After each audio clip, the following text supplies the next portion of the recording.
তামিল তারকা থালাপতি বিজয়ের রাজনীতির মঞ্চে পা রাখার পর ভক্তদের উন্মাদনা পৌঁছায় নতুন উচ্চতায়। সেই উন্মাদনা শনিবার রাতে রূপ নেয় এক ভয়ঙ্কর ট্র্যাজেডিতে।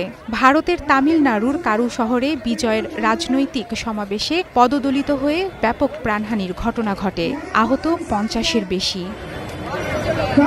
নিজের রাজনৈতিক দল তামিলাগা ভেত্রী কাজগামের হয়ে প্রচার চালাচ্ছিলেন থালাপতি বিজয়। তার গাড়িকে ঘিরে লাখো মানুষের স্রোত। প্রিয় অভিনেতাকে একটিবার ছুঁয়ে দেখতে মরিয়া সবাই। আর সেই ভিড়ই কাল হয়ে যায় অনেকের জীবনে। হুড়োহুড়ি থেকে পায়ের নিচে চাপা পড়েন অনেকেই।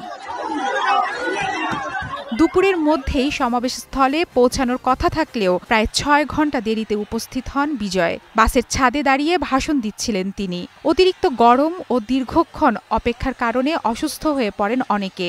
বিজয় নিজেই পানির বোতল ছুঁড়েন ভক্তদের উদ্দেশ্যে। তাতেই পরিস্থিতি চলে যায় নিয়ন্ত্রণের বাইরে। দ্রুত ঘটনাস্থলে পৌঁছায় মেডিকেল টিম ও অ্যাম্বুলেন্স। অসুস্থদের পাঠানো হয় স্থানীয় হাসপাতালে। এত কিছুর পরও দ্রুতই নিহতের সংখ্যা পেরিয়ে যায় 30-এর ঘর। ঘটনার পর সামাজিক যোগাযোগ মাধ্যম এক্সে পোস্ট করে দুঃখ প্রকাশ করেন তিনি। বলেন, আমার হৃদয় ভেঙে গেছে।